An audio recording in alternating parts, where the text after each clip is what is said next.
Hello everyone, नमस्कार। चलिए हम लोग बात करेंगे आज टेस्ट पेपर नंबर 13 में। ठीक है, इससे पहले कि हमने 12 सीरीज जो है मतलब टेस्ट पेपर नंबर 12 तक मैंने करवा दिया है और ये टेस्ट पेपर नंबर 13 है। तो आइए देखते हैं इसको। ठीक है, जो कुछ भी क्वेश्चन करवाया जा रहा है ये अपने आप में कई मामलों में काफ़ी महत्वपूर्ण है और इसका लेवल भी जो है ना वो थोड़ा सा आसान नहीं है। ठीक है, इसलिए इसको काफ़ी बारीकी से करने की ज़रूरत है और आई होप कि आप इन सारी चीज़ों को ध्यान से पढ़ते भी होंगे और उसका रिवीजन भी करते होंगे। ठीक है, चलिए तो हम लोग स्टार्ट करते हैं आज के इस पहले क्वेश्चन को। ध्यान दीजिएगा, ये क्वेश्चन नंबर 1 to 5 जो लिखा है ना वो क्या करना है, इसमें आपको एरर फाइंड करना है। ठीक है, चलिए ध्यान दीजिएगा, ये आपके सामने रहा पहला क्वेश्चन, है ना।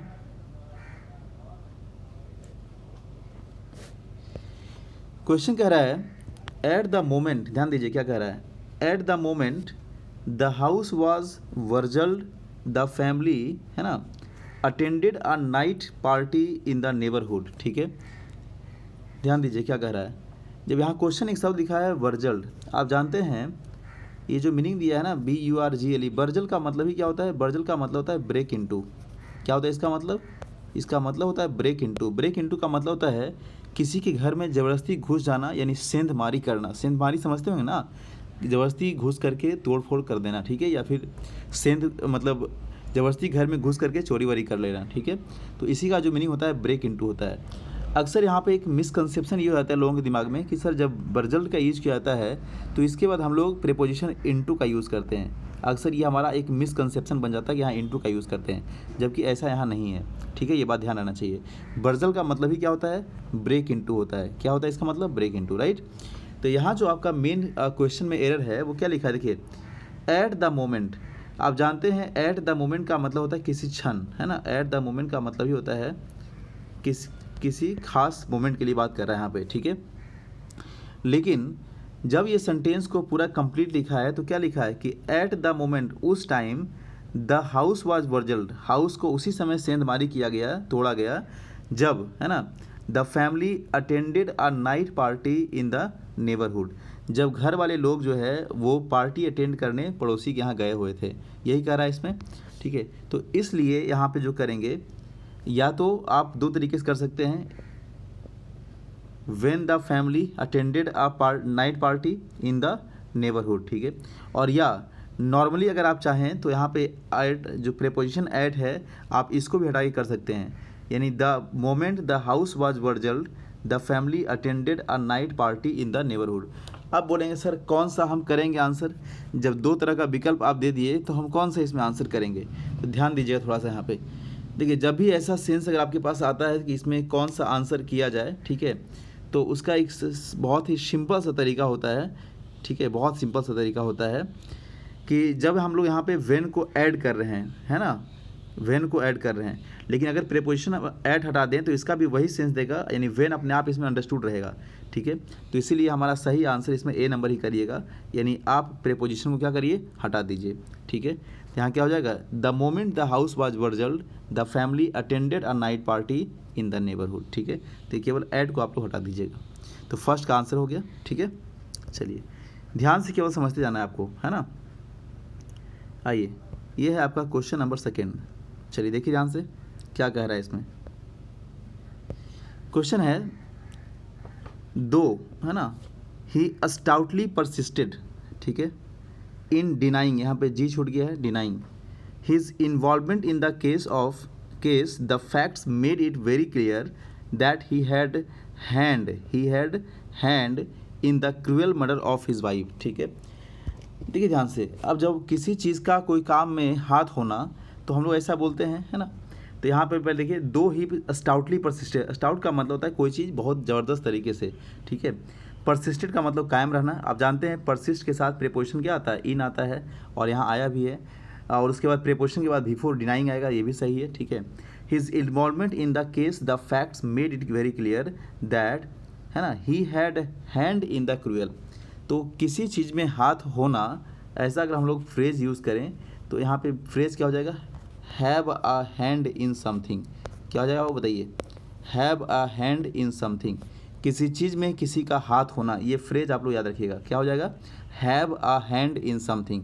तो ये हैव जो है ना, ये वर्ब का फॉर्म है, तो अगर इसको चाहें तो हैज भी यूज़ कर सकते हैं एज पर सेंटेंस का सेंस जो रहेगा उसके अकॉर्डिंग। पास्ट में हैड भी यूज कर सकते हैं, लेकिन ये जो अ हैंड इन समथिंग है ये फिक्स रहेगा, ठीक है। इसीलिए यहाँ मेन जो गलती है क्या हो गया, ही हैड हैंड नहीं, ही हैड अ हैंड। क्या करेंगे यहाँ पे, यहाँ आर्टिकल ए जोड़ देंगे। तो सही आंसर कौन सा आपका हो जाएगा बताइए, सही आंसर हो जाएगा आपका C number, he had a hand, he had a hand, right. ध्यान रखिएगा। तो have a hand in something का मतलब होता है किसी चीज़ में हाथ होना किसी का, ठीक है।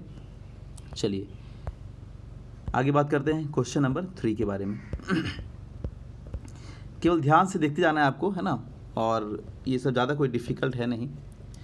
क्या लिखा है, ही लव्ड नन, क्या लिखा है, ही लव्ड नन बट, तो जानते हैं आप लोग नन के साथ बट आता है, हिज नेबर्स डॉटर, ठीक है, कोई दिक्कत ही नहीं है इसमें, नो एरर, ठीक है। चलिए क्वेश्चन नंबर 4 देखिएगा, will you be at board meeting on next Wednesday. तो विल यू, आप जानते हैं फ्यूचर के बारे में बात कर रहा है, ठीक है। वी एट बोर्ड मीटिंग, आप होंगे ऑन नेक्स्ट वेडनेसडे। देखिए वेडनेसडे के पहले यहाँ पे नेक्स्ट का यूज़ किया गया है ना, नेक्स्ट। अगर नॉर्मली हम लोग बोले बुधवार को, संडे को, तो आप जानते हैं क्या करते हैं हम लोग, जैसे हम बोले संडे को, तो वहाँ क्या यूज़ करते हैं, ऑन संडे, ठीक है। लेकिन हम अगर यहाँ पे बोल दें कि नहीं फर्स्ट संडे को, ठीक है, यानी इस महीने के पहले संडे को, तो वहाँ ऑन फर्स्ट संडे नहीं बोलेंगे, केवल फर्स्ट संडे बोलेंगे। तो जब उसके पहले हम कोई यहाँ पे अगर हम बात करें ऑर्डिनल एडजेक्टिव को जोड़ दें, मतलब फर्स्ट जोड़ दें, लास्ट जोड़ दें, नेक्स्ट जोड़ दें, ठीक है, तो वैसे कंडीशन में यहाँ पे प्रीपोजिशन ऑन का यूज़ नहीं होता है। क्या होता है, ऑन का यूज़ नहीं होता है। तो सही आंसर कौन सा हो गया आपका, सी नंबर, ठीक है, ध्यान रखिएगा। यहाँ तक कोई दिक्कत आप लोगों को नहीं, ठीक है।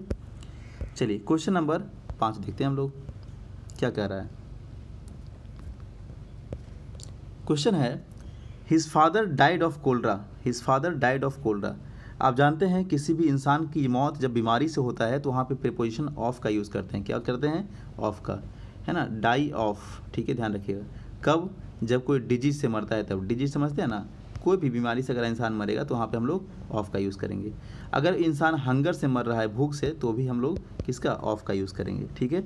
लेकिन अगर कोई इंसान अधिक खाने पीने से मर रहा है तो वहाँ फ्रॉम का यूज़ करेंगे, ओवर ईटिंग, है ना, या फिर ओवर ड्रिंकिंग, ऐसा कुछ।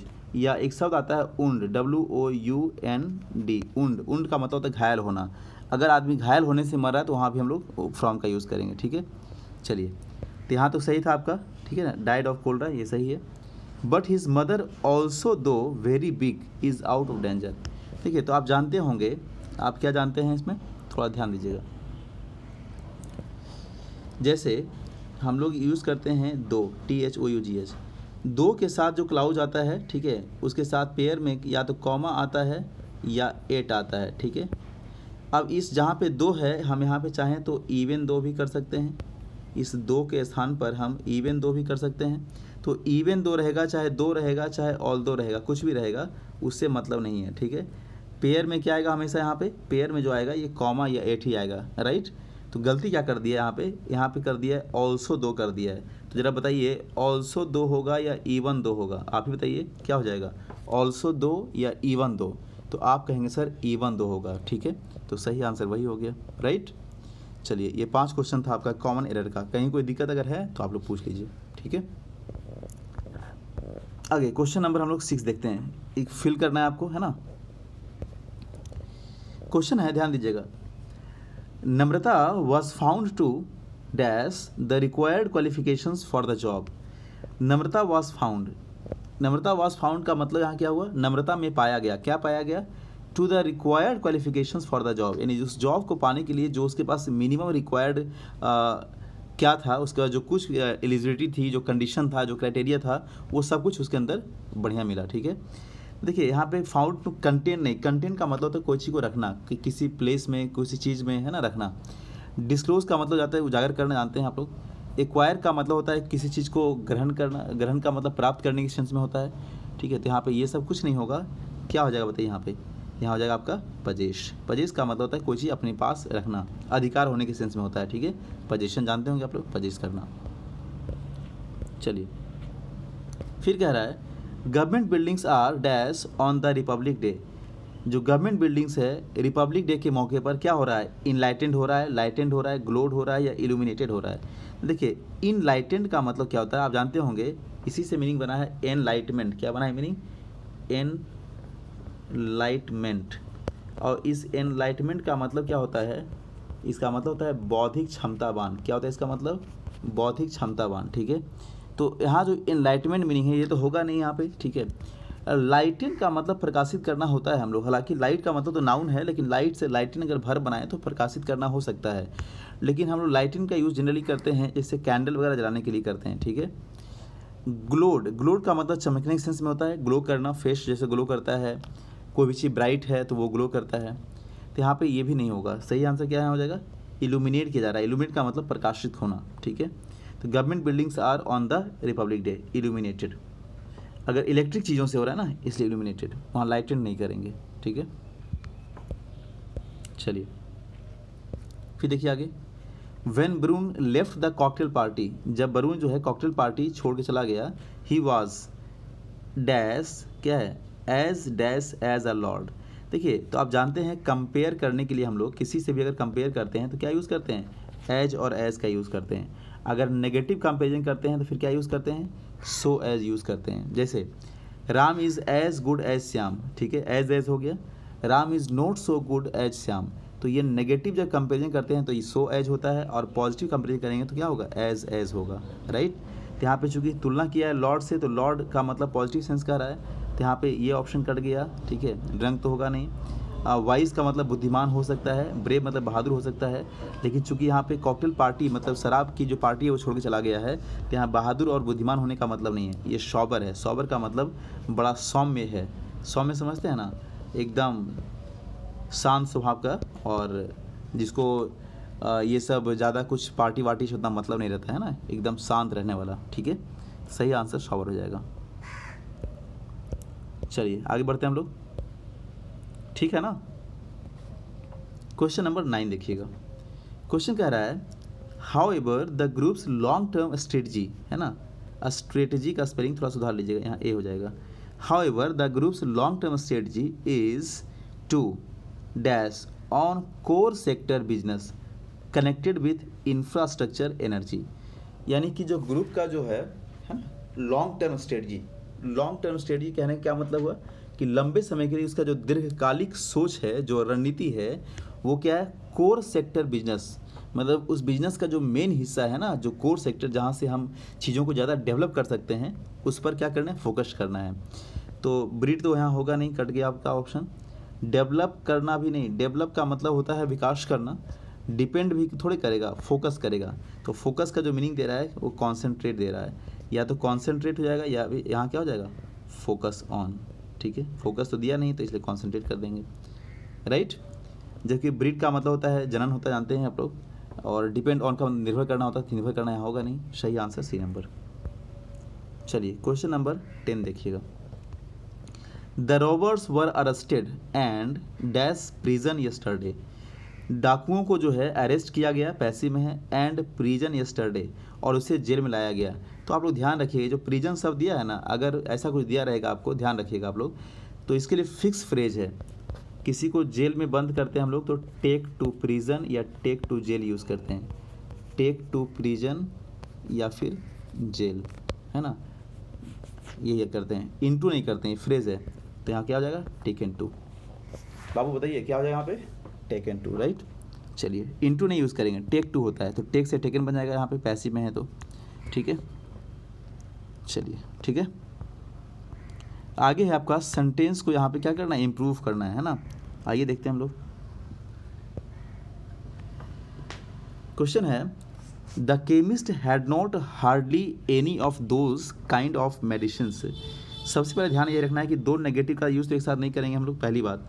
दो नेगेटिव का क्या यूज करेंगे, एक साथ नहीं करेंगे। दूसरी बात, एक तो यहाँ गलती है, दूसरा क्या है, एनी ऑफ दोज। आप जानते हैं दोज का जब हम यूज़ करते हैं तो दोज के बाद नाउन कैसा आना चाहिए, पीसीएन। पीसीएन का मतलब प्लूरल काउंटेबल नाउन, और यहाँ पे क्या क्या लिखा है, काइंड लिखा है, होना चाहिए काइंड्स। तो दोज के बाद काइंड्स यहाँ पे है, दोज के बाद काइंड्स यहाँ भी है, यहाँ पे नहीं है, तो एक ऑप्शन कट गया। फिर यहाँ तक अब चलिए इम्प्रूवमेंट तो होगा नहीं। अब बी और ए में देखते हैं हम लोग, तो फिर यहाँ हार्डली के साथ नोट कर दिया तो ये भी ऑप्शन कट गया। तो सही आंसर कौन सा हो जाएगा? ए नंबर। सही आंसर क्या हो जाएगा आपका? A number, right. चलिए क्वेश्चन नंबर 12 देखिएगा। 12 क्या कह रहा है? I gave my niece a children's very colourfully illustrated encyclopaedia. Illustrated में यहाँ पे गलती से लिखा गया है, काट दीजिए, इंसाइक्लोपीडिया।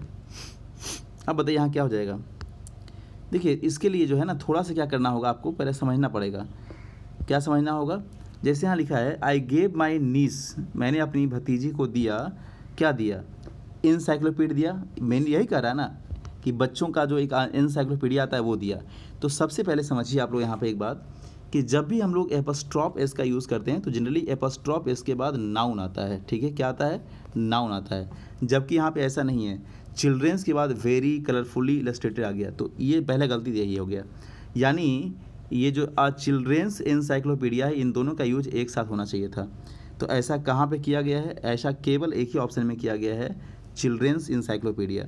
अब इस इंसाइक्लोपीडिया या बच्चों की जो इंसाइक्लोपीडिया है, इसकी विशेषता बताने के लिए, इसको क्वालिफाई करने के लिए, करवाने के लिए आप चाहें तो इसका एडजेक्टिव यूज़ कर सकते हैं। जैसे कैसा इंसाइक्लोपीडिया था? इलस्ट्रेटेड।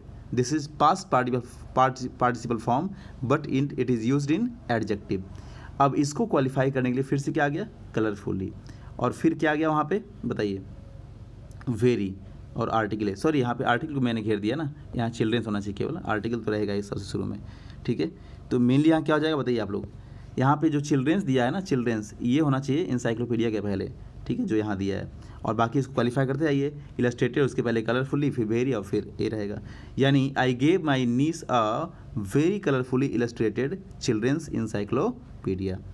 कॉन्सेप्ट समझ गए आप लोग कि एपस्ट्रॉफ एस के बाद हम लोग नाउन का यूज़ करते हैं, राइट? ए नंबर आंसर। क्वेश्चन नंबर 13 देखिए क्या कह रहा है? एनी एबल बॉडीज़, ठीक है, क्या लिखा है इसमें? एनी एबल बॉडीज़, देखिए ध्यान से, गलती कर दिया ना इसमें, एनी एबल बॉडीज़ और मेन कर दिया है। देखिए मैन भी यहाँ नाउन है, फिर इसके पहले यहाँ पे बॉडीज़ का यूज़ किया गया है। तो जानते हैं किसी भी नाउन के पहले या तो हम एडजेक्टिव यूज़ करते हैं, या अगर दूसरा नाउन ही होता है तो वो कैसे काम करता है? वो अपने आप बन जाता है, क्या? एडजेक्टिव का काम करता है। और चूँकि यहाँ मैन दिया है इसलिए यहाँ पे एनी होने का तो मतलब नहीं बनता है। एनी का मतलब है यहाँ जब मेन रहता है तब, एनी के बाद नाउन जनरली क्या होता है? प्लूरल होता है, ठीक है? तो इस एबल बॉडीड, मैन नहीं मेन, सॉरी मेन नहीं मैन हो जाएगा, तो यहाँ ईच कर लेंगे, ईच, राइट? चलिए, और आप जानते हैं ईच या एवरी के बाद नाउन क्या होता है? सिंगुलर होता है। आई वेटेड, क्या लिखा है? ध्यान दीजिएगा। I waited for half an hour for my friend but the train didn't turn it, ठीक है? देखिए ध्यान से, डिडंट टर्न इन। देखिए किसी भी, देखिए मैंने क्या किया? मैंने वेट किया आधे घंटे तक, ये लिखा है ना, मैंने वेट किया आधे घंटे तक लेकिन कोई भी ट्रेन नहीं आया, यही कह रहा है ना। But the train didn't turn in, तो नहीं आया तो इसका फ्रेज होता है टर्न अप। टर्न अप का मतलब हैवंट रिच्ड एट, मतलब अब तक उस नहीं पहुंचा है, अब तक उसका आगमन नहीं हुआ है। तो टर्न अप का जनरली मतलब होता है अपीयर होने के सेंस में, शामिल होना या अपीयर होने के सेंस में। तो यहाँ पे शामिल होने का मतलब हो रहा है ट्रेन का आगमन होना, ठीक है? तो क्या हो जाएगा यहाँ पे? Turn up, right? चलिए उसके बाद हम लोग बात करते हैं क्वेश्चन नंबर 15। अगला क्वेश्चन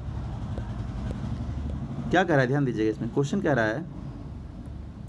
रहा है इसमें, फॉर सम डेज, है ना, the new professor lectured above the heads of his people. कुछ दिन जो नए नए प्रोफेसर जो आके लेक्चर दिए वो हमारे माथा से ऊपर ऊपर चला गया, ठीक है? तो यहाँ पे हेड्स तो नहीं बोलेंगे, हेड बोलेंगे, ठीक है? ध्यान रखिए यहाँ पे। तो क्या? Above the heads of his people नहीं, over the head of. Over the head of का मतलब क्या होता है? Beyond understanding. क्या होता है इसका मतलब? Beyond understanding. बियॉन्ड अंडरस्टैंडिंग मतलब समझ से क्या होना? परे होना, समझ से परे होना, बियॉन्ड अंडरस्टैंडिंग, ठीक है? ध्यान रखिएगा। हाँ, यहाँ पे ऐसा कर सकते हैं, अबव कम्प्रीहेंसन, क्या बोलते हैं हम लोग? फ्रेज होता है एक, सॉरी फ्रेज क्या होता है आप बताइए, वहाँ फ्रेज क्या होता है? अबव कॉम्प्रीहेंसन, ठीक है? अबव कॉम्प्रीहेंसन या कॉम्प्रीहेंड, है ना, कर सकते हैं। हेंसन का मतलब क्या होता है? समझ से परे होता है, तो ये भी आप कर सकते हैं, ठीक है? तो सही आंसर ए नंबर हो जाएगा इसका। क्वेश्चन नंबर 16 देखिए क्या कह रहा है इसमें। If you are thinking about investigation overseas, है ना, isn't it makes sense it find an experience guide. बताइए यहाँ पे क्या हो जाएगा।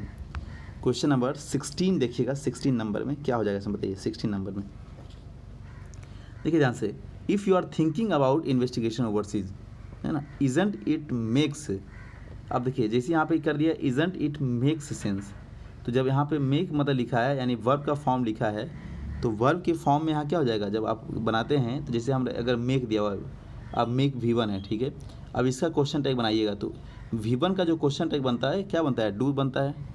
V5 रहेगा तो क्या बनेगा, डज बनेगा, ठीक है। तो इजंट इट मेक्स नहीं होगा, यहाँ पे क्या होगा, डजंट इट मेक हो जाएगा।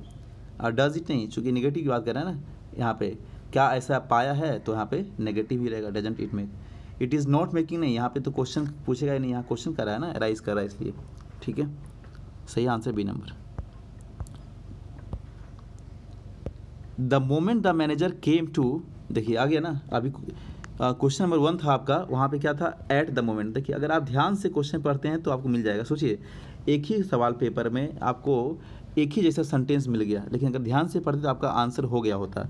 वहाँ लिखा था एट द मोमेंट, तो जो हमने काट के क्या किया था, द मोमेंट, पहला क्वेश्चन याद करिए आप लोग। और यहाँ क्या लिख दिया इसमें, यहाँ लिखा है the moment the manager came to know fraudulent action of his assistant he order immediately dismissed him, ठीक है। तो ये तो क्लियर है यहाँ तक, लेकिन यहाँ पे इम्प्रूव करना है इसमें। तो ही ऑर्डर या ही ऑर्डर्ड, सारे एक्शन पास्ट में, तो ये भी क्या होगा, पास्ट में होगा। यहाँ तक कोई दिक्कत नहीं आप लोगों को, ठीक है। तो ही ऑर्डर पास्ट में, हिज इमीडिएट डिसमिसल, डिसमिसल यहाँ काम कर रहा है नाउन का, कैसा डिसमिसल, ठीक है। तो इमीडिएट एकदम तत्काल प्रभाव से उसको निलंबित करिए। क्यों, अब बोलिए सर इमीडिएटली ऑर्डर फॉर, नहीं ऐसा नहीं आएगा। उसने आदेश दिया क्या करने का, हिज इमीडिएट डिसमिसल, उसके तुरंत डिसमिस होने का, ठीक है। चलिए सही आंसर हो जाएगा आपका। और आप जानते हैं किसी भी जब हम लोग नाउन में AL जोड़ते हैं, नाउन में जोड़ते हैं AL तो बनता है एडजेक्टिव, लेकिन जब किसी वर्ब में हम लोग जोड़ते हैं AL तो बनता है नाउन। तो डिसमिस यहाँ वर्ब था, वहाँ AL जोड़ा गया, नाउन बन गया। डिसमिसल का मतलब होता है बर्खास्त, यहाँ नाउन का काम करा है, और इमीडिएट यहाँ काम करा है एडजेक्टिव का, और इमीडिएटली काम करता है एडवर्ब का, राइट भाई, समझ में आ रहा है ना आप लोगों को। चलिए ठीक है, आइए क्वेश्चन नंबर 18 को देखते हैं हम लोग क्या कह रहा है। The world has seen small real attempt at population and resource planning, ठीक है। The world has seen a small, देखिए ध्यान से, जब हम कोई प्रयास करते हैं तो प्रयास करना ये सब क्या है, ये सब अनकाउंटेबल चीज़ें हैं, मतलब जिसको हम काउंट नहीं कर सकते, ठीक है। और वैसे रियल मतलब आप तो बोल सकते हैं सर हम एक प्रयास किए, 2 प्रयास किए, ऐसे तो काउंट कर सकते हैं, लेकिन वास्तविक प्रयास ऐसा कुछ जो चीज़ है इसको हम केवल फील कर सकते हैं, हम बता नहीं सकते कि हमने कितना मेहनत किया है, ठीक है। तो उसके लिए हम लोग यहाँ पे स्मॉल यूज़ नहीं करते हैं, लिटिल यूज़ करते हैं। और जानते हैं लिटिल और लिटिल का कहाँ यूज़ होता है, लिटिल का मतलब होता है जब हम लोग नगण्य की बात करते हैं कि वैसा बिल्कुल प्रयास नहीं किया गया, और जब लगा देंगे तो हो जाएगा थोड़ा मोड़ा किया गया, द लगा देंगे तो हो जाएगा बहुत कुछ, ठीक है। सेम बात फ्यू में भी होता है, फ्यू का मतलब होता है थोड़ा, थोड़ा भी नहीं, मतलब नगण्य के बराबर में, ठीक है, थोड़ा से भी कम। आ फ्यू मतलब थोड़ा, और द फ्यू मतलब जो है सबका सब, ठीक है। तो यहाँ सही आंसर कौन सा हो जाएगा, लिटिल। चलिए उसके बाद फ्रेज देना है, और फ्रेज देखिए आजकल जो है ना इसमें जो भी कुछ हम फ्रेज देते हैं आपको, वो वाकई उतना आसान तो नहीं होता है, ठीक है, इससे थोड़ा सा बारीकी से आपको करना है, ठीक है। क्लोज क्वार्टर का मतलब क्या होता है, क्लोज क्वार्टर का मतलब कई लोग कहते हैं क्लोज एग्जामिनेशन। देखिए वास्तव में क्लोज क्वार्टर जो होता है ना, ये एकदम एक दूसरे के काफ़ी समीप होने की बात करता है यहाँ पे, ठीक है। क्लोज क्वार्टर का मतलब ही होता है एक दूसरे के काफ़ी समीप होने के सेंस में, ठीक है। तो हालांकि क्लोज एग्जामिनेशन भी गलत नहीं होगा, लेकिन यहाँ जो सेंस दे रहा है, सेंटेंस तो दिया नहीं इसलिए स्पष्ट नहीं हो पा रहा है इसमें, ठीक है। तो एक्चुअली क्लोज क्वार्टर जो होता है ना, एक दूसरे के काफ़ी कांटेक्ट में होना, मतलब काफ़ी संपर्क में होना, ठीक है। तो यहाँ पे कह सकते हैं live near to each other, ठीक है। 19 का बी हो जाएगा। अब बिगर बैंक, यहाँ पे बैंक सुधार लीजिए स्पेलिंग, BANG हो जाएगा यहाँ पे, सॉरी BAG नहीं, BANG, यहाँ स्पेलिंग सुधार लीजिए आप लोग। अब बिगर बैंक फॉर योर बक, इसका मतलब होता है, बिगर बैंक फॉर योर बक का मतलब होता है कि जो कुछ आपने पैसा स्पेंड किया है, जो पैसा आपने खर्च किया है, उस पैसे का एक ग्रेटर वैल्यू होना, ग्रेटर समझते हैं ना, काफ़ी ज़्यादा महत्व होना, राइट, क्या होना, काफ़ी ज़्यादा इंपॉर्टेंस होना। तो ये कह रहा है मोर फॉर योर मनी, यानी आपने जो पैसा इन्वेस्ट किया है, जो पैसा खर्च किया है, द मनी यू वेस्टेड, ठीक है, इज़ ऑफ ग्रेटर इंपॉर्टेंस या ग्रेटर वैल्यू, काफ़ी ज़्यादा महत्व होना। तो बिगर बैंग फॉर योर बक मतलब क्या होता है, अधिक महत्व होना, ठीक है। किस पैसे के बारे में, जो पैसा आपने खर्च किया, तो ये कह रहा है मोर फॉर योर मनी, ठीक है। आगे देखिएगा, अ पिग इन अ पोक, अ पिग इन अ पोक का मतलब ही होता है, ध्यान दीजिए यहाँ पे, अ पिग इन अ पोक का मतलब ही होता है, बताइए क्या होता है। यस, बिल्कुल सही है। देखिए कोई भी हम लोग ऐसा डीलिंग करते हैं या कोई भी चीज़ों को जब सामान परचेज़ करते हैं, बाई करते हैं कहीं से भी, तो कई बार क्या होता है ना कि बिना जाने बुझे कर लेते हैं। मतलब हम लोग गए दुकान में और ज़्यादा कुछ उस पे हम एग्जामिन नहीं किए, ऐसे ही सामान खरीद लिए कि हाँ भाई सर सही है तो सही है।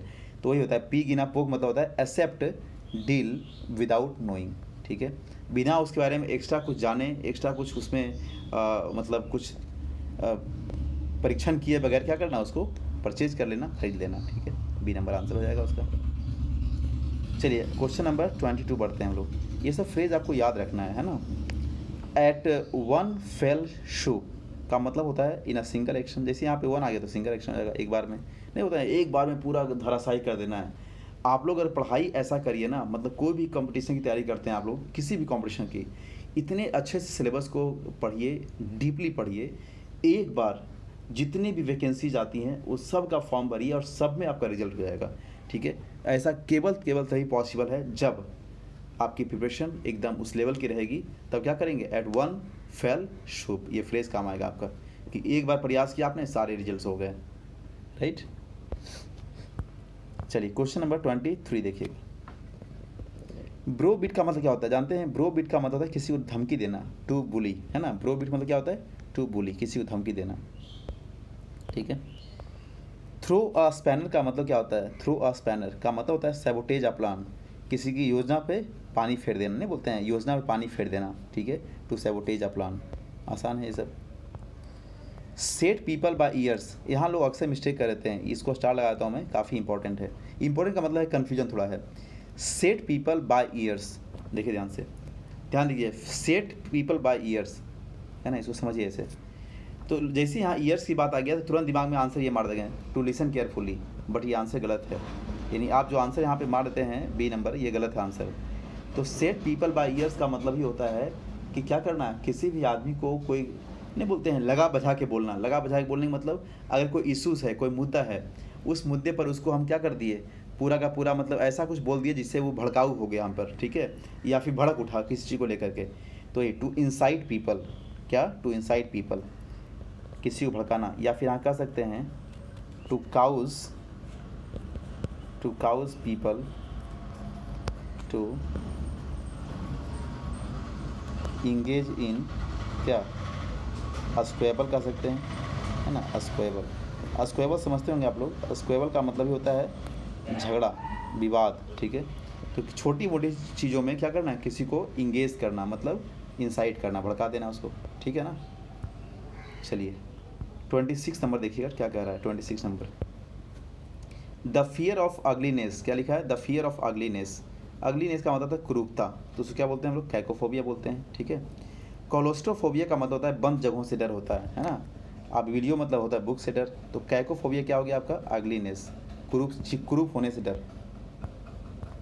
चलिए, the art of secret writings, जो हम सीक्रेट कोड लिखते हैं ना, जैसे आप व्हाट्सएप पे, तो व्हाट्सएप पे आपको क्या लिखा रहता है उसमें, इंड टू इंड इंक्रिप्शन, मतलब जो आप मैसेज भेजते हैं एक दूसरे को, ठीक है, तो आपका जो मैसेज है ना, वो जहाँ पे ओपन होता है वही केवल पढ़ पाता है, बीच में आपका मैसेज कोई भी नहीं पढ़ पाएगा।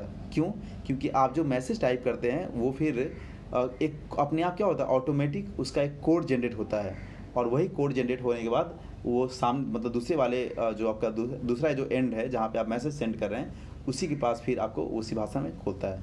तो सीक्रेट राइटिंग्स को हम लोग क्या बोलते हैं, साइफर बोलते हैं, ठीक है। जबकि डैक्टिलोग्राफी का मतलब होता है द स्टडी ऑफ फिंगरप्रिंट्स। क्या होता है इसका मतलब, द स्टडी ऑफ फिंगरप्रिंट्स, याद रखिएगा, फिंगरप्रिंट्स, ठीक है। और साइटोलॉजी जानते हैं आप लोग, साइटोलॉजी क्या होता है, कोशिका विज्ञान होता है। क्रायोजेनिक्स इंजन पढ़े होंगे आप लोग जेट विमान में, ठीक है। चलिए पॉसी, पॉसी मतलब क्या होता है? देखिए, इस पॉसी का मतलब ही होता है ग्रुप ऑफ। पॉसी मतलब ही क्या होता है? ग्रुप ऑफ होता है। लेकिन सवाल ये आता है कि सर ग्रुप ऑफ होता है, किसका ग्रुप ऑफ? यहाँ तो इतना सारा ऑप्शन दिया है, एडवोकेट का, पुलिस का, ड्राइवर्स का। तो भाई पॉसी हम लोग तब यूज़ करते हैं, मतलब वैसे ग्रुप के लिए यूज़ करते हैं जो एक मतलब क्या हो, सिमिलर टाइप के लोग हो। सिमिलर टाइप कहने का मतलब तो बोलेंगे सर एडवोकेट भी है, पुलिसमैन भी है, नहीं। मतलब एक ऐसा ग्रुप, एक ऐसा समूह हो, ठीक है, जो साथ साथ मिल कर के काम करता है कोई विशेष पर्पस को प्राप्त करने के लिए, ठीक है। तो विशेष तौर पे पॉसी जो होता है ना, ये होता है कामगारों का समूह होता है, मतलब जब लोग काम करते हैं, ठीक है। तो यहाँ पे ग्रुप ऑफ वर्क मेन कर देंगे, ठीक है। चलिए, क्लिक, CLIQ, क्लिक, ठीक है। तो क्लिक का मतलब होता है, इसका भी मतलब होता है समूह होता है, बट कैसे लोगों का समूह? तो हम बोलते हैं ए स्मॉल ग्रुप ऑफ पीपल, ठीक है, हैविंग सेम इंटरेस्ट, मतलब वैसे लोगों का समूह जिनका क्या हो, एक सेम इंटरेस्ट। सेम इंटरेस्ट कहने का मतलब है कि दो, मतलब सब एक समान हित के लिए काम कर रहे हैं, उनको हम क्लिक बोलते हैं, CLIQUE, क्लिक। देखिए कौन सा ऑप्शन हो जाएगा यहाँ पे? ए नंबर तो है नहीं, तो आपका 29 का जो आंसर हो जाएगा वो हो जाएगा आपका, देखिए ध्यान से, क्या हो जाएगा? A small group of people with shared interest या same interest, B number answer, right. चलिए, क्वेश्चन नंबर 30 जानते हैं आप लोग। अस्कलरी का मतलब होता है जहाँ पे हम लोग क्या करते हैं, देखिए वॉशिंग में, यहाँ जी छूट गया है, जहाँ बर्तन धोते हैं उसको बोलते हैं अस्कलरी बोलते हैं, ठीक है।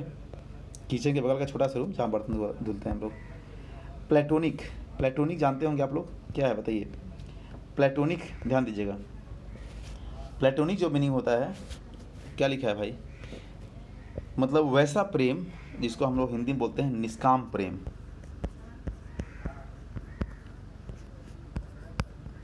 ठीक है। मतलब वैसा प्रेम जहाँ पे सेक्सुअल डिजायर की कोई मतलब स्थान नहीं है, ठीक है। तो love free from physical desire या सेक्सुअल डिजायर, सही आंसर हो जाएगा B number. B the embodiment और परफेक्ट एग्जाम्पल। तो परफेक्ट एग्जाम्पल को हम क्या बोलते हैं? पर्सोनीफाई बोलते हैं। पर्सोनीफाई का मतलब ही होता है किसी के लिए परफेक्ट एग्जाम्पल सेट करना, ठीक है, पर्सोनीफाई करना। करेक्टराइज का मतलब होता है विशेषता बताना। आइडल मतलब मूर्ति होता है। सिग्निफाई का मतलब किसी को सूचित करना होता है। यहाँ सही आंसर क्या हो जाएगा? पर्सोनीफाई, ठीक है।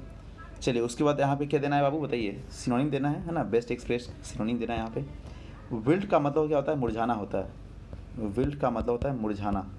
जरा बताइए क्या हो जाएगा यहाँ पे? वीदर हो जाएगा। वीदर मतलब मुरझाना होता है, ठीक है। रिवाइव मतलब पुनर्जीवित होना। रिवोक मतलब होता है किसी को डांट फटकार लगाना, ठीक है। चलिए, क्लियर यहाँ तक आप लोगों को, है ना? ध्यान रखिएगा।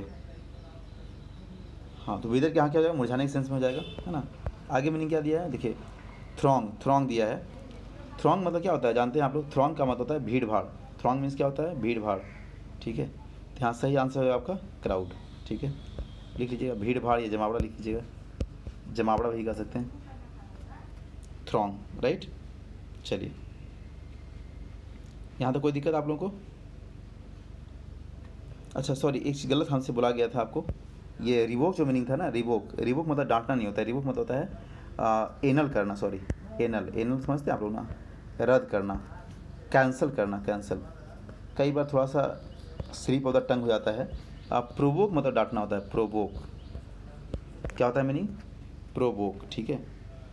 या रिब्यूक होता है एक मीनिंग, है ना। प्रोवोक मतलब होता है किसी को उत्तेजित करने के सेंस में। प्रोवोक मतलब क्या होता है? किसी को उकसाना सेंस होता है, उकसाने के सेंस में। और जो रिब्यूक होता है, ठीक है, रिब्यूक, REBUKE, रिब्यूक, ये होता है डांटने के सेंस में, स्कॉल्ड के सेंस में। तो मुझे लगा है रिब्यूक समझ लिया हम यहाँ पे, ठीक है, कोई बात नहीं, होता है स्लिप ऑफ द टंग। चलिए, तो ये क्या हो गया? एनल कैंसिल होता है रिवोक का मतलब। वैसे भी कभी अगर बोलने में थोड़ा मिस्टेक हो जाए तो उसको थोड़ा देख लीजिए आप लोग, ठीक है भाई। गलती ह्यूमन एरर ही है ना, गलती आदमी से होता है। पैसल, ध्यान दीजिएगा, क्या लिखा है मीनिंग? पैशल, पैसल। तो ये पास्टल नहीं पढ़ेंगे, इसको पैसल पढ़ेंगे। पैसल का मतलब होता है जो थोड़ा सा क्या है, लाइट शेड है, मतलब लाइट कलर है, उसको हम पैसल बोलते हैं, ठीक है। चलिए, आगे देना है बाबू, एंटोनिम देना है आपको, एंटोनिम, है ना। बताइए यहाँ पे क्या हो जाएगा इसका? ये सब आपको एंटो देना है। डिसल्ट्री, ध्यान दीजिएगा। तो डिसल्ट्री जो मीनिंग दिया है इसमें, डिसल्ट्री का मतलब क्या होता है? इसका मतलब होता है असंगत या असंबद्ध। असंबद्ध का मतलब होता है असंगत होता है। क्या होता है इसका मतलब? असंगत, यानी इम्पर्टिनेंट। तो यहाँ सही आंसर क्या हो जाएगा इसका? Pertinent, right. चलिए, ऑस्टेरिटी का मतलब होता है संयमी टाइप का।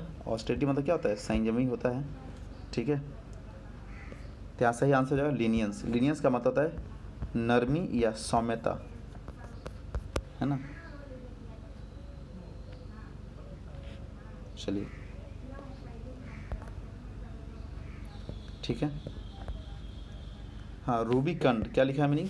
रूबिकंड, ध्यान दीजिएगा, ठीक है ना। रूबिकंड का मतलब क्या होता है बताइए? रूबिकंड का मतलब होता है लाल रंग का। क्या होता है इसका मतलब? इसका मतलब होता है लाल रंग का। तो जरा बताइए यहाँ क्या हो जाएगा? अगर साइनो पूछता तो इसमें क्या हो जाता आपका? रेडिस और फ्लूइड हो जाता। साइनो पूछता तब, अगर इसका साइनो पूछता तो ऐसा हो जाता, बट पूछा एंटोनी में, क्या हो जाएगा? हाँ, पैलिड। पैलिड का मतलब ही क्या होता है? जो पेल कलर का है। पेल समझते हैं ना एकदम, क्या उसको कह सकते हैं, थोड़ा सा लाइट से, लाइट शेड ही कह सकते हैं इसको भी, ठीक है। चलिए क्लियर यहाँ तक। अब हम लोग बात करते हैं ये 39-40 में क्या देना है, ध्यान दीजिएगा। तो ये जो क्वेश्चन है यहाँ पे थोड़ा सा इंस्ट्रक्शन गलती हो गया है। यहाँ पे होना चाहिए था find the correct spelled word, correctly spelled word, क्योंकि करेक्टली हम वहीं ढूंढते हैं ना जहाँ पे 3 गलती होता है, 1 सही होता है, ठीक है। तो इसलिए थोड़ा सा यहाँ ध्यान रखिएगा। तो बटालियन का जो स्पेलिंग दिया है BATTALION, बटालियन, ठीक है, हो जाएगा सी नंबर आपका आंसर। चलिए तो यहाँ पे करेक्टली स्पेल कर लीजिएगा आप लोग इंस्ट्रक्शन में। वर्मिलियन का स्पेलिंग क्या है? इसमें चारों गलती है, तो थोड़ा सा आपको सुधारना होगा। डी नंबर को सुधार लीजिए आप लोग। VERMILLION, vermilion. देखिए हम वैसे मीनिंग को आपको हमेशा बोलते हैं पढ़ने के लिए जहाँ पे आप कन्फ्यूजन होता है आपको। अब बोलिए सर कन्फ्यूजन क्या होता है? तो जहाँ भी कोई लेटर का रिपीटिशन होता है ना, जैसे डबल एल हो रहा है, डबल एस हो रहा है, ठीक है, डबल टी हो रहा है, फिर कई बार डबल टी डबल एल हो रहा है, मतलब कहाँ पे किस सेंटेंस में या किस वर्ड में जो है कितने लेटर का बार बार रिपीटिशन हो रहा है, ऐसे सवाल करेक्टली या मिस स्पेल में खूब पूछे जाते हैं। जैसे नेसेसरी, हैरासमेंट, एम्बैरेसमेंट, है ना, ये सब मीनिंग काफ़ी संख्या में पूछे जाते हैं। तो आई होप कि इसको बढ़िया से पढ़ लीजिएगा। उसके बाद है क्लोज टेस्ट। आइए समझते हैं क्लोज टेस्ट क्या है। चलिए ठीक है, ये हो गया आपका, है ना। आइए देखते हैं और छोटा कर दें क्या? चलिए हो गया। क्वेश्चन था यहाँ, ध्यान दीजिएगा। nowadays under the dash system of education, है ना, however good it may be when a young man comes out of the university there seems to be this dash in him that the higher में जी काट दीजिएगा को, higher the standard of livings or raises का मतलब है बढ़ना, the less should a man work, ठीक है। 10 इसलिए कह रहा है mathematically the highest standard of living according to this misconceived notion. Misconceived का मतलब क्या होता है? जहाँ पे हमारी विचार जो है क्या है, गलत तरीके से, यानी उसकी अवधारणा गलत है। द लेस द डैश, ठीक है, क्या होगा देखेंगे आगे। What should be the highest standard of living than dash work. This lead to an unhealthy dash among the workers. A typist who types over 20 letters a day asked his dash how many letters he had typed that day, ठीक है। तो ये जो कह रहा है ना, इसमें ये मॉडर्न सिस्टम ऑफ एजुकेशन के बारे में बात कर रहा है कि हमारा एजुकेशन सिस्टम जो है किस तरीके से है। क्या हम लोग जहाँ पे हाईएस्ट स्टैंडर्ड ऑफ लिविंग रहे, मतलब हमारा अगर रहन सहन उच्च विचार का हो जाएगा, यानी ज़्यादा स्टैंडर्ड हो जाएगा, तो वहाँ पे हमें काम कम करना पड़ेगा। देखिए तो जब काम कम नहीं करना पड़ेगा, जो लोग जितने बड़े होते हैं तो उनके ऊपर उतनी अधिक रिस्पॉन्सिबिलिटी होती है, तो काम कभी कम नहीं करना पड़ेगा। तो यही यहाँ पे क्या था, एक शब्द लिखा था मिसकंसीव नोशन, है ना। मिसकंसीव का मतलब क्या होता है? गलत विचार, ऐसा है, ठीक है। आइए ऑप्शन देखते हैं हम लोग क्या क्या कह रहा है। तो यहाँ जो ऑप्शन दिया है, ध्यान रखिएगा, यहाँ जो ऑप्शन दिया है आपको ना, इसमें क्या किया है, डायरेक्ट नहीं दिया है। 6 में यहाँ दिया है, फिर 5 दिया है, फिर 1 दिया है, ठीक है, फिर उसके बाद आपका इसमें 2 लिखा है और फिर 3 4 ऐसा लिखा है, ठीक है। तो फर्स्ट क्वेश्चन जो था आपका, देखिए ध्यान से, फर्स्ट क्वेश्चन क्या है, now a days under the system of education. तो कैसा सिस्टम ऑफ एजुकेशन बताइए, कैसा सिस्टम ऑफ एजुकेशन? तो यहाँ कहेंगे सर डेवलप्ड नहीं, आउटडेटेड नहीं, मॉडर्न नहीं, क्या हो जाएगा बताइए यहाँ पे? तो यहाँ आपका हो जाएगा, बोलिए फटाफट, yes, modern system of education. क्या हो जाएगा इसमें? मॉडर्न सिस्टम ऑफ एजुकेशन, ठीक है। चलिए फिर 2 नंबर कह रहा है एंग्जाइटी, मिसकंसेप्शन, डाइजेशन और वरी, है ना। आइए देखते हैं 2 नंबर क्या कह रहा है यहाँ पे। चलिए 2 नंबर देखते हैं।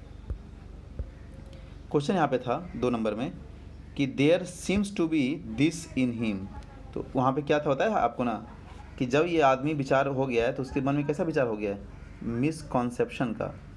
मिसकॉन्सेप्शन समझते हैं ना, एक गलत अवधारणा उसके दिमाग में पैदा हो गया है, ठीक है। तो यहाँ सही आंसर हो जाएगा मिसकॉन्सेप्शन हो जाएगा, ठीक है। आगे देखिएगा फिर क्या कह रहा है उसके बाद। 3 में कह रहा था इसमें, देखिए इस हालांकि उसका एक क्लू दिया था यहाँ पे, the less the dash ultimately, ठीक है। तो द लेस द क्या, कोई काम, जब यहाँ पे बात कर रहा है काम के बारे में, काम ही ना होगा यहाँ पे, तो यहाँ वर्क हो जाएगा, ठीक है। फिर 4 में लिखा है मिनिमम, एम्पल, नो और लेस, ठीक है। चलिए ध्यान दीजिएगा फिर से क्या कह रहा है इसमें। तो यहाँ कह रहा था इसमें, यहाँ तक हो गया, द लेस द, यहाँ वर्क हो जाएगा, वर्क है ना। फिर misconceive notion, the less the work, ultimately what should be the highest standard of living then. मतलब तो क्वेश्चन कह रहा है कि क्या फाइनली जब हम हमारे स्टैंडर्ड ऑफ लिविंग काफ़ी ऊंची हो जाएगी, काफ़ी अच्छी हो जाएगी, तो हमें काम नहीं करना पड़ेगा। इस बात को पूछ कर क्या हो रहा है, वो आश्चर्य दिखा रहा है। आश्चर्य समझते हैं आप लोग ना, मतलब थोड़ा सा शॉक्ड हो जा रहा है, क्या ऐसा होना मतलब होगा। तो वही कह रहा है नो वर्क, ठीक है।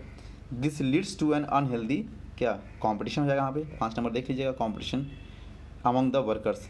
अ typist who types over 20 letters a day is asked, किससे पूछेगा, तो अपने कलीग से पूछेगा। कलीग है, देखिए ऑप्शन में दिया हुआ। तो यहाँ पे क्या हो गया था, कॉम्पिटिशन, और किससे पूछेगा, एम्प्लॉयज़ नहीं पूछेगा कितना टाइप करते हैं, अपने कलीग से पूछेगा। क्लाइंट तो कस्टमर होता है ना, बॉस से भी नहीं पूछेगा, किससे पूछेगा, कलीग से। कलीग मतलब होता है जो साथ में काम करते हैं, पूछेगा कि आप एक दिन में भाई कितना टाइप करते हो, ठीक है। तो ये हो जाएगा यहाँ पे, क्लियर है। तो ऐसे बना लीजिएगा इसको, ठीक है। तो क्लोज से कुछ नहीं, अगर ध्यान से इसको पढ़ें तो आप उसको कर सकते हैं, है ना। चलिए, और ये पैसेज है, ठीक है। तो पैसेज मैं आप छोड़ देता हूँ आपको खुद से पढ़ने के लिए, पैसेज को पढ़िएगा। पैसेज को हम लोग अगले दिन से करेंगे, मैं केवल आप लोग आंसर बता देता हूँ यहाँ पे, ठीक है। चलिए, तो आंसर देख लीजिएगा, फटाफट नोट कर लीजिए आप आंसर। 47 जो दिया है ना, 47 का इसका आंसर हो जाएगा सी नंबर, ठीक है। आप लोग पढ़ के बनाइएगा इसको। 48 का आंसर हो जाएगा आपका डी नंबर। 48 का कौन सा हो जाएगा, डी नंबर, ठीक है। और उसके बाद आपका है 49 का हो जाएगा आपका the letter through of the security bug, हाँ इसका आंसर हो जाएगा आपका ए नंबर, ठीक है। Herald succeeding overcoming the need for security. उसके बाद आपका हो गया 50, है ना। तो 50 का जो आंसर आपका हो जाएगा ये डी नंबर, ठीक है। तो यही था हमारा आज का ये कंप्लीट सेशन। इसको बढ़िया से पढ़िएगा, और इस ढंग से ही अब आपको डिस्कशन मिलेगा कंप्लीट। जो 12 नंबर सेट तक हमने करवा दिया था आपको, ठीक है। और 13 से आगे है, अभी 20 तक हम करवा देंगे इसमें। और साथ ही साथ इसका जो अगला बैच है, यानी इंग्लिश टेस्ट विथ डिस्कशन का जो आपका अगला नेक्स्ट बैच जो आएगा, वो भी बहुत जल्द 1-2 दिन में हमें लगभग 15 अक्टूबर तक इसको रिलीज़ कर देंगे, ठीक है। तो वहाँ भी आप लोग एडमिशन ले सकते हैं, और ये कंटिन्यू अब चलेगा सीरीज़, ठीक है। देखिए पहले क्या होता था ना, कि जब हम उसको बोर्ड पर पढ़ाते थे, तो एक्चुअली देखिए बोर्ड पे पढ़ाने के दरमियान में हमारे पास क्वेश्चन अवेलेबल नहीं होता था, ठीक है। तो वहाँ पे आप क्वेश्चंस मोबाइल से PDF देखें सर, या क्वेश्चन आप मतलब जो पढ़ा रहे हैं उसको देखें। तो अभी क्या है ना, कि आप मेरा फेस नहीं देख पा रहे हैं, उससे कोई दिक्कत नहीं है, मेरी आप वो आवाज़ सुन रहे हैं, डिस्कशन सुन रहे हैं। कोई भी अगर डाउट होगा तो आप इस डाउट को पूछिएगा भी। और हम क्या करेंगे कि सप्ताह में जितना भी आपको ये सेट मिलेगा, ठीक है, सॉल्यूशन फॉर्म में, इसके बाद आपको हम 1 या 2 दिन लाइव भी आया करेंगे आपके ही बैच में, ताकि जो भी कुछ क्वेरी रहे वो लाइव में हम उसको शॉर्ट आउट कर दें, ठीक है। चलिए, तो आज के लिए फ़िलहाल इतना ही। Thank you so much.